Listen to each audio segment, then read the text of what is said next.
that means you're out of the shed, Corgi, because you like to stare at the bright sparks. And it's not good for your Corgi eyes.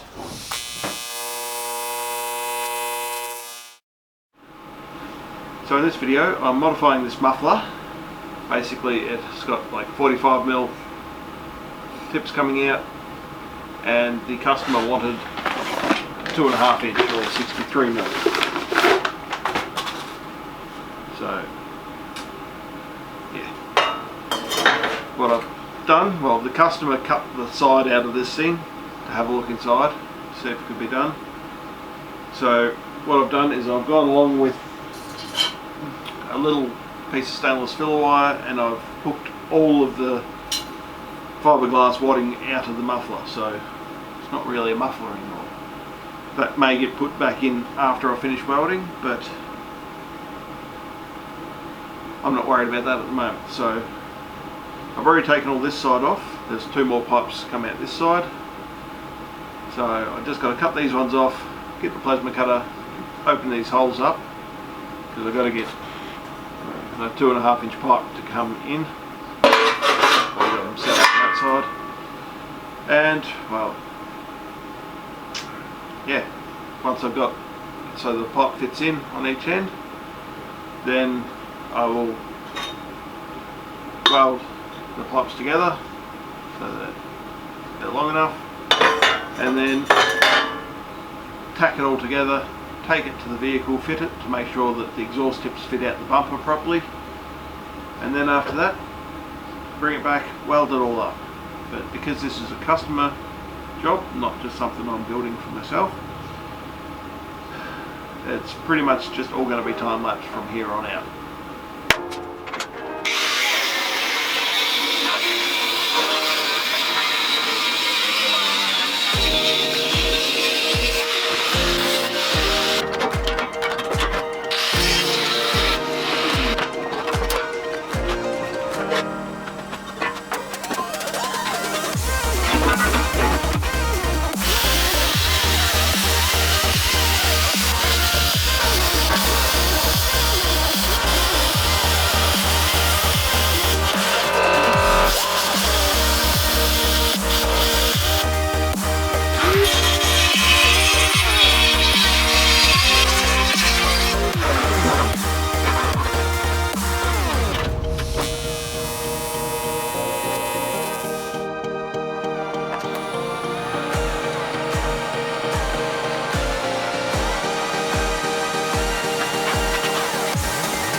Alright, it's the next day now.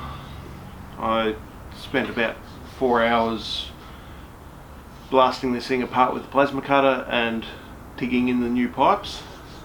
The customer has picked it up, taken it away, test fitted it to the vehicle to make sure everything's right. He's given me some marks on where to cut the tips off so they look nice underneath, and now he's brought it back. So all that's left now is to finish welding it out, because it all fitted perfect. Now I thought I'd show you inside here. There was 2 sections in here that were packed with fiberglass. I had to pull all that out first before I could do any plasma cutting and welding. He's decided he doesn't need that back in there because race car.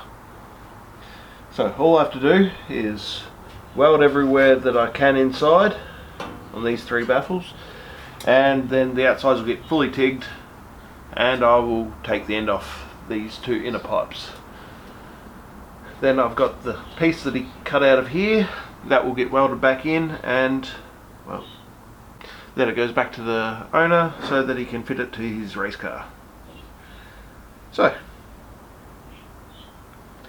let's get welding.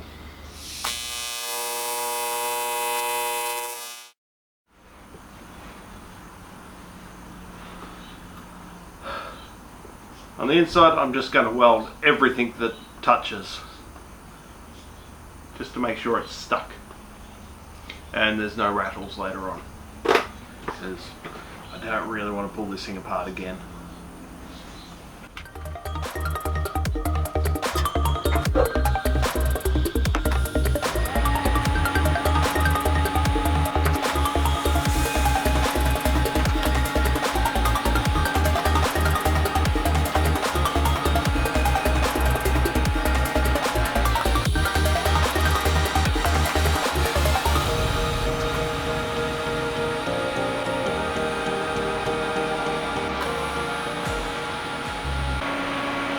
Alright, that's all the pipes welded. I've got 2 welds onto each of these baffles, so it's about as good as I can really get. Doesn't really need to be fully welded, they weren't to start with anyway, so that's fine. Outsides I've got fully welded all the way around the pipes, so all that's left is to cover it back up. Now, I've got the piece that came off it. So basically, I've just got to go around the edge, clean it up so that I can actually get a decent weld to it, and then I'll just start by tacking it into place until I get the whole thing into place that's as good as I can, and then just weld it.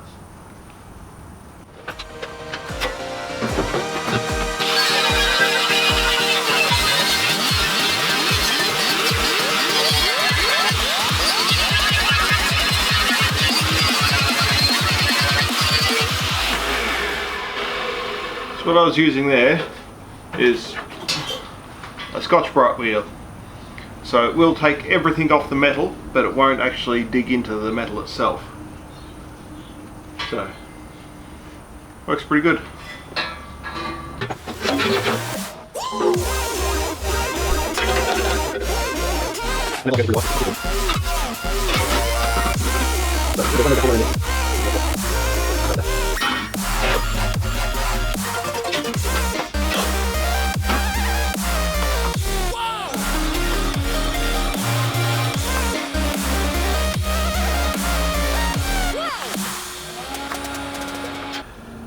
When it was fitted to the vehicle, there were some marks put on these longer ones to say where they needed to be cut to fit through the bumper. So I just got a receipt from the bearing shop where I buy all my best parts. Just lap it over so the edges are lined up, and that gives you a perfect line around to mark to. Then cut it. So I'll cut these two off, and then this is pretty much done.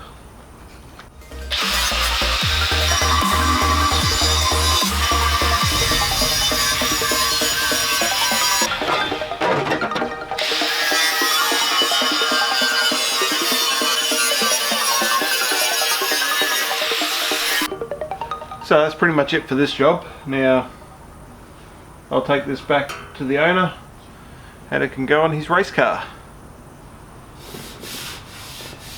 So it's not pretty, but it should sound good. Anyway, as always, customize everything.